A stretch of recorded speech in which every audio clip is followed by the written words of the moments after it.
এর পরিচয় ঠিকানা,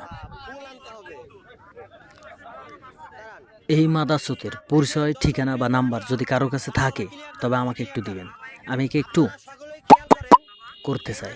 সেটা হচ্ছে এই মাদারচোদেরা অনলাইন থেকে ভিউ ব্যবসা করে টাকা কামানোর জন্য, শুধুমাত্র কিছু টাকা কামানোর জন্য গরিব অসহায় মানুষদেরকে সবার সামনে অপদস্থ, অপমানিত এবং লাঞ্ছিত করে।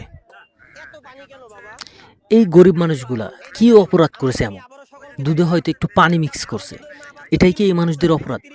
দেখেন, পুরো বাজারের মানুষের সামনে এই গরিব মানুষদেরকে অপমানিত করতেছে, অপদস্থ করতেছে এবং লাঞ্ছিত করতেছে। বাংলাদেশের কোন জিনিসে ভেজাল নাই? বাংলাদেশের খাদ্যে ভেজাল, পণ্যে ভেজাল, সব কিছুতে ভেজাল, টাকায় ভেজাল, মানুষে ভেজাল। বড় বড় ব্যবসায়ীরা কত বড় বড় ভেজাল করতেছে, সেখানে কেউ কোনো কথা বলতেছে না।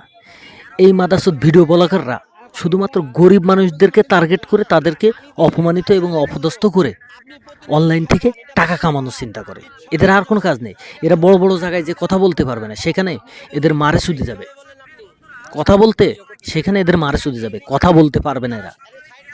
আপনি একটুখানি দেখেন, এই যে মানুষটারে সবার সামনে অপমানিত করতেছে আর বলতেছে যে পানি কেন মিক্স করছেন, আর মিক্স করবেন নাকি, না আমরা আইনের আওতায় নেব, ভিডিওর দিকে তাকায় কথা বলেন।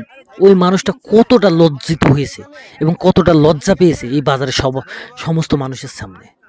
এর কি এই কাজটা কি ঠিক হয়েছে? এই কাজটা করা ঠিক হয়েছে?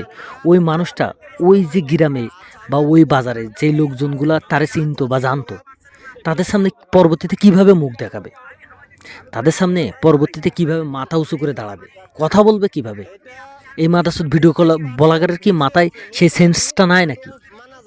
মানুষ এতটাই এতটাই পাগল হয়ে গেছে, এতটাই পাগল হয়ে গেছে যে একটা মানুষ সবার সামনে, এতগুলা মানুষের সামনে লজ্জিত হচ্ছে, অপমানিত হচ্ছে, সেখানে তার কোনো কিছুই নাই, তার কোনো কিছু আসে যাইতেছে না, শুধুমাত্র সে টাকা ইনকাম করতে চায়।